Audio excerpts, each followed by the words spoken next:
운동에서 음악까지 관심사가 생기면 연습에 푹 빠져 끝까지 해내고야 말았다는 혜림 씨의 아들 원우. 뭘 하든 똑부러졌다는 원우는 올해 초 자신이 다닐 고등학교까지 직접 선택했습니다.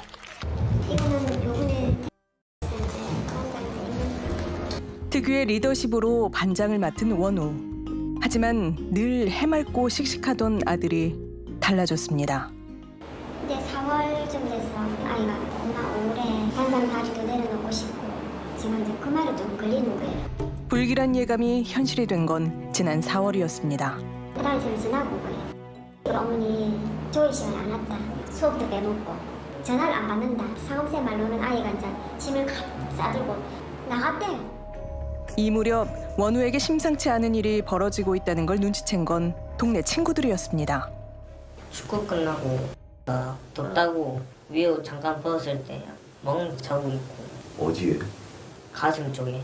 배 쪽에도 있었고 발 쪽에도 좀 있었고. 맨날 주말에 놀자고 연락을 먼저 했는데 갑자기 연락이 안 왔어요. 그에겐 대체 무슨 일이 있었을까? 안녕. 오랜만에 외출을 했다는 원우가 우리와의 만남에 어렵게 응했습니다. 요새는 주로 그럼 집에 있는 거예요? 집에서만? 절대 안 먹어가지고 기숙사에 들어가지 않더라도 보이기만 해도 다 했던 게 생각이 나고. 떠올리는 것만으로도 고통스럽다는 그곳은 학교 기숙사.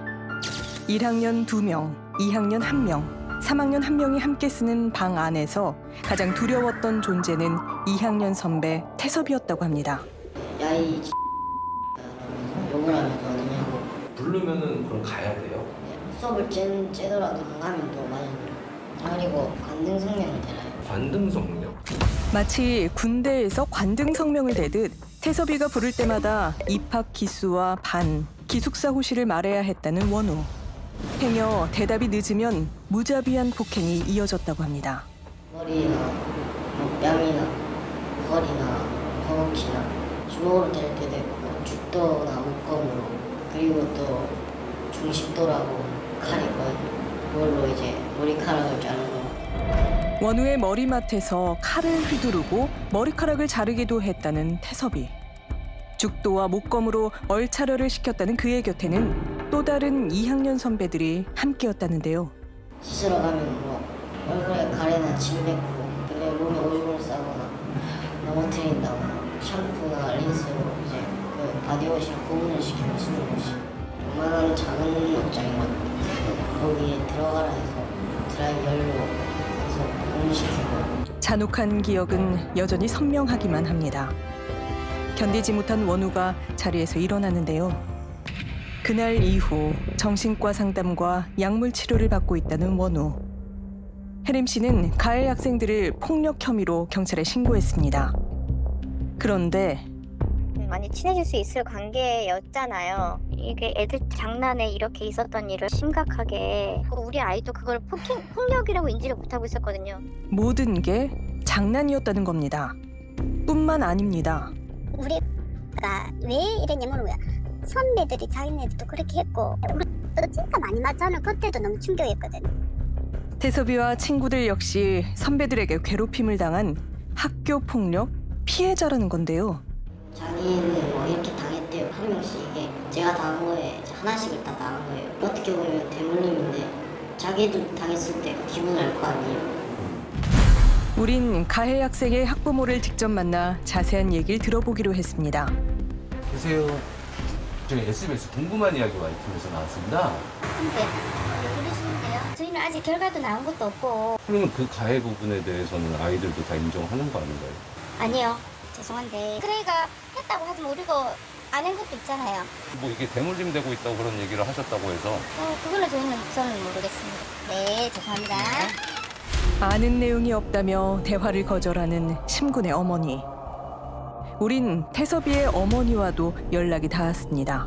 저희는 피해자 엄마가 어떤 말씀을 하셨는지도 모르고 진짜 살얼음판을 걷듯이 걷고 있고 저희 진짜 상처에 소금 뿌리는 행위들을 너무 많이 당하고 있기 때문에 저희가 말 한마디 잘못하면 그분들은 또 그거 가지고 저희한테 또 공격을 하시고 그렇기 때문에 저희가 피해를요 그쪽에서 받아요. 학교폭력심의위원회 결과 태섭이와 친구들의 혐의는 대부분 학교폭력으로 인정됐습니다.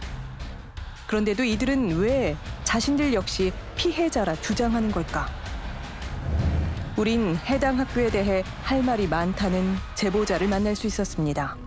군대였던 것 같기도 하고 빨래 시키고 안마 시키고 저녁 점호 시작하고 샤워를 할 때 그냥 3번은 했어요. 씻고 나오면은 샤워했어? 샤워하러 가자. 누가? 선배들이 한 번 더 하러 가자. 한 번 더 하고 또 나오면은 샤워했어? 또 다시 가자.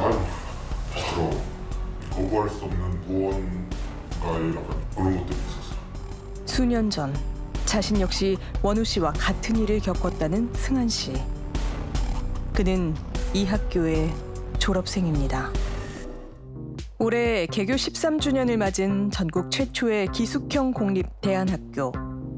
입시만을 위한 교육에서 벗어나 다양한 직업 체험을 통해 학생 스스로가 자신의 잠재력을 찾을 수 있도록 도와준다는 이곳은 한국형 혁신학교의 성공 모델로 꼽히며 여러 언론에 소개되기도 했습니다.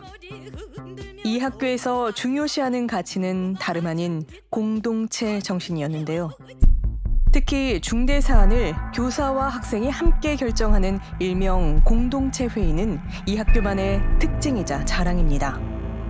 원우도 자신이 겪고 있는 학교 폭력을 알리고 상의하고 싶었다는데요. 하지만 원우에게는 허락되지 않았다는 겁니다. 이유가 뭐였을까? 우린 해당 학교를 찾아가 봤습니다. 예, 안녕하세요, 선생님. 아이가 여기 공동체 회의 때도 발언을 하겠다고 했는데 이게 묵살됐었잖아요. 묵살됐다기보다는 저희들은 검토를 해서 해주겠다고 했는데 하다가 감정이 나와버리면은 너무 막말을 쏟아붓다 보면 그 자칫 그 4명한테도 2차 피해가 돼버리면 안 하면 좋겠다는 의견이 모아졌었어요. 혹시 모를 2차 피해를 우려했답니다. 전에도 여기 학폭 사건 있지 않았어요? 그런 사안이 일어나도 학폭 신고를 하지 않습니다. 학폭이 열린 적이 없다는 말씀이죠? 거의 안 열리죠. 공동체 회의에서 2박 3일 만에 풀어낸 것도 있거든요. 근데 그게 관계 회복이 정말로 옳은 방법일까요? 글쎄요, 그래. 근데 그 뒤에 차후에 그런 문제가 안 생기니까 저는 그걸 옳다라고 믿었던 거죠. 과거에도 신고와 처벌 대신 대화와 소통으로 학교 폭력을 처리해왔다는 교장. 학폭이 일어나 버리면 어느 한쪽은 꼭 전학을 가거나 관계가 틀어져 버리더라고요. 학폭이 일어나가지고 관계 회복되고 잘 된 적은 제가 거의 본 적이 없습니다. 그런데 교장은 이 사건에 한 가지 의아한 점이 있다고 합니다. 저도 의문스러운 것 중에 하나가 얘들이 이렇게 심하게 장난을 쳤는데 왜 얘기를 안 했을까? 선생님들한테요? 이 친구 뒤에 항상 따라다녔거든요. 관계가 참 좋아 보였어요. 2달 가까이 가혹 행위를 당했던 원우가 가해 학생과 친해 보였다는 겁니다. 선생님 문 앞에서 또 주먹으로 저를 때렸어요. 선생님들은 그걸 보고 웃으면서 계속 더 말해요. 계속 때리라는 식으로 내 말 안 듣고 수업 된다고 웃으면서. 그러면 항상 선생님들은 뭔가 이렇게 말했죠. 친한 줄 알았다.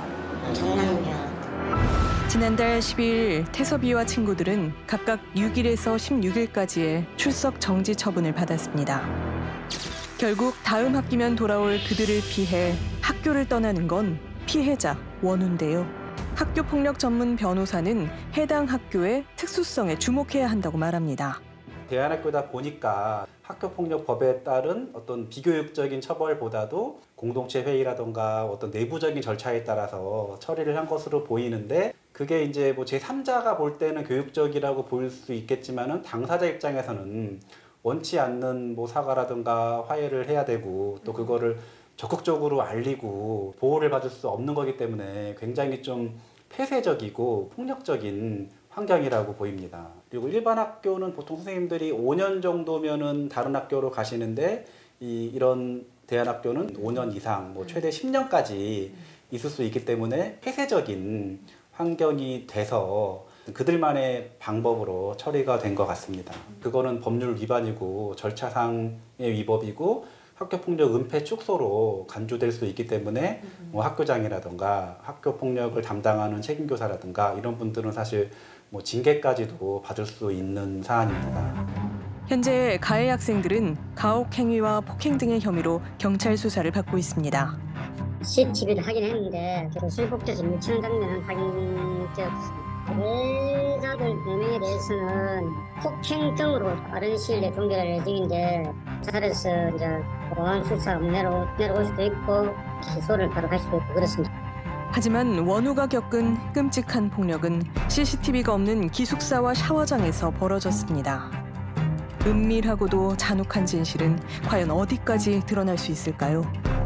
이런 상황에서 가해 학생의 학부모는 모든 것이 원우의 일방적인 주장이라며 법으로 대처하겠다는 답을 보내왔는데요.